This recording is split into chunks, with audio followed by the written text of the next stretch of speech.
2026 সালের international film festival of India এর উৎসব অধিকর্তা বা ফেস্টিভ্যাল ডাইরেক্টর হিসাবে কার নাম ঘোষণা করা হয়েছে? মনে রাখবে আশুতোষ গোয়ারিকার। এনার পরিচয়টা কি?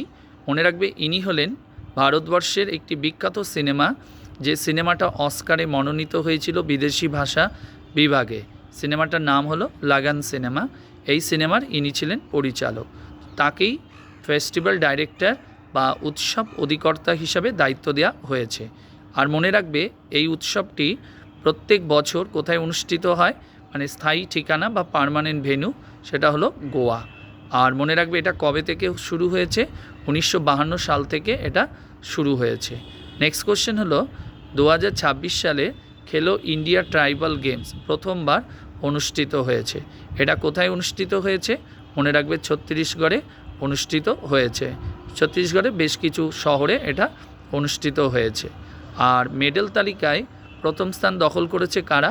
মনে রাখবে কর্ণাটক, যারা কিনা 38টা মেডেল পেয়েছে, যার মধ্যে 23টা গোল্ড, 8টা সিলভার, 7খানা ব্রোঞ্জ পেয়ে প্রথম স্থান দখল করেছে। আর 14 নম্বর পজিশনে ছিল ওয়েস্ট বেঙ্গল, যারা কিনা 2টি গোল্ড মেডেল পেয়েছে।